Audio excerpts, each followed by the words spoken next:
Hello అండి, అందరికీ welcome back to my channel. నేను మీ జ్యోతి. వాయిస్ ఏంది ఇలా ఉందని అనుకోకండి, కొంచెం కోల్డ్ వచ్చింది. పూరిలాగా పొంగే రొట్టెలు అండ్ అద్రిపోయే బీరకాయ చట్నీ ఎలా చేయాలో చూసేద్దాం రండి. ముందుగా అయితే బీరకాయలు, పచ్చిమిరపకాయ, టమాటాలు, పల్లీలు, నువ్వులు, వెల్లుల్లి ఈ మాత్రం అంటే చట్నీ ఈజీగా చేయొచ్చు. ముందుకైతే ప్యాన్లో పల్లీలు, నువ్వులు మంచిగా వేయించుకొని అదే ప్యాన్లో పచ్చిమిరపకాయలు వేసుకొని కొంచెం ఆయిల్ వేస్తూ ఫ్రై చేయాలి. ఫ్రై అయిన తర్వాత మనం బీరకాయలు వేసి మంచిగా ఫ్రై అయిన తర్వాత కొంచెం ఆయిల్ వేసి మంచిగా ఫ్రై చేసుకున్న తర్వాత టమాటా యాడ్ చేయాలి. మధ్యలో ఆయిల్ వేస్తూ ఫ్రై చేస్తే చాలా టేస్టీగా ఉంటుంది. డెఫినెట్గా ఒకసారి ట్రై చేయండి, మీకు కూడా నచ్చుతుంది. నా ఫేవరెట్ అనమాట ఇది. రోట్లో చేస్తే ఇంకా అద్భుతంగా ఉంటుంది.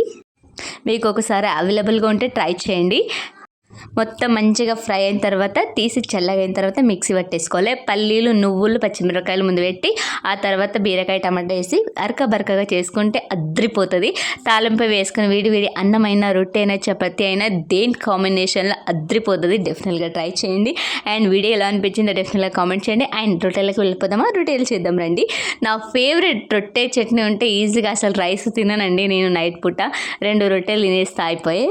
చిన్నప్పటి నుంచి అమ్మమ్మ వాళ్ళు చేస్తూ ఉంటే చూస్తూ వచ్చాం కాబట్టి మాకు ఈజీగా చేయడం వచ్చు. పూరిలాగా పొంగుతాయి అన్నమాట. అండ్ డెఫినెట్గా మీరు కూడా చేస్తుంటే అలవాటు అయిపోతుంది.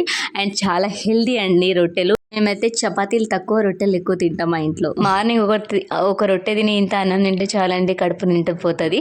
డెఫినెట్గా ట్రై చేయండి. అండ్ వీడియో ఎలా అనిపించిందో డెఫినెట్గా కామెంట్ చేయండి. నచ్చితే లైక్ చేయండి, షేర్ చేయండి, కామెంట్ చేయండి. అండ్ సబ్స్క్రైబ్ చేసుకోవడం అస్సలు మర్చిపోకండి.